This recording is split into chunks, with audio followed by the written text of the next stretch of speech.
নমস্কার, মমতাজ কিচেনে আপনাদের সবাইকে স্বাগত জানাই।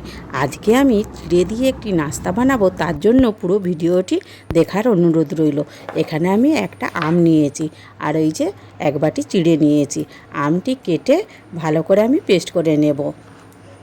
চিড়ে আর আম দিয়ে এত সুন্দর নাস্তা বানানো যায়, একবার না বানালে আপনারা বুঝতেই পারবেন না। আমের দুপাশ এইভাবে কেটে মিক্সিতে নিয়ে নেব। মিক্সিতে নিয়ে ভালো করে আমি পেস্ট বানিয়ে নেব। আর চিড়েগুলোও আমি ছাঁকনিতে নিয়েছি, কারণ যদি ধুলারে থাকে ভালো করে ঝেড়ে নেব, তাহলে ধুলাগুলিও পড়ে যাবে। আর চিড়েগুলি পেস্ট করে নেব। চিড়ের সাথে 2 চামচ চিনি দিয়ে দেব। মিষ্টিটা আপনারা আপনাদের পছন্দ মতো দিবেন। আমরা একটু মিষ্টি কম খাই, তাই আমি এখানে 2 চামচ দিলাম। চিড়েটি আমি গুঁড়িয়ে নিয়েছি, এর মধ্যে স্বাদ মতো লবণ আর 1 চামচ চিলি ফ্লেক্স আর অল্প জিরে দিয়ে ভালো করে শুকনোটা মেখে নিচ্ছি। এরপরে আমের পাল্পটা দিয়ে দেব। পাল্পটি দিয়ে খুব ভালো করে মেখে নেব। মেখে 5 মিনিট ভিজিয়ে রেখে দেব। দেখুন, এই চিড়ের মধ্যে কিন্তু আর জল লাগছে না, পুরো আমটে দিয়েই খুব ভালো মাখা হয়ে গেছে। এখানে আমি এক বাটি চিড়েতে একটি আমই লেগেছে। এইভাবে চিড়ে আর আম দিয়ে যদি নাস্তা বানানো হয়, ছোটরা তো খুবই পছন্দ করবে, আর ছোটদের টিফিন বক্সেও দিতে পারেন। এখন আমার 5 মিনিট রেস্ট রাখা হয়ে গেছে।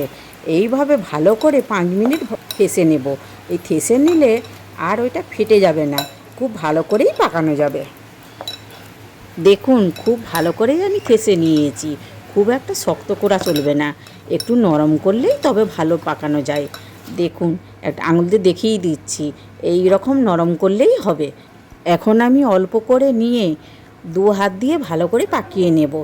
গোল করে পাকিয়ে হালকা চেপটা করে নেব। আমি এখানে গোল করে পাকাচ্ছি, আপনারা যে কোনো সাইজেরই করতে পারেন। এই সবগুলো কিন্তু একইভাবে আমি বানিয়ে নেব। চিড়ে দিয়ে তো অনেকেই অনেক রকম নাস্তা বানান, একবার হলেও এইভাবে নাস্তা বানিয়ে খেয়ে দেখবেন। আর যদি বানান, আমাকে কমেন্ট করে জানাতে ভুলবেন না। আর এগুলো বাড়িতে অতিথি এলে অতিথিকেও যদি বানিয়ে দেন, তারাও খেয়ে খুব প্রশংসা করবে। আমের সময় একবার হলেও এই রেসিপিটা যদি বানানো না হয়, সত্যি আফসোস রয়েই যাবে। এখন মোটামুটি আমার সবগুলি ভালো করে পাকানো হয়ে গেছে। দেখুন কত সুন্দর লাগছে না? চলুন, এগুলি পাকিয়ে নিয়েছি, থাক। এখন আমি গ্যাস জ্বেলে নেব। গ্যাস জ্বেলে নিয়ে একটি কড়াই বসিয়ে দেব। কড়াইয়ের মধ্যে জলও দিয়ে দিচ্ছি। এখন কড়াইয়ে জলও গরম হয়ে গেছে।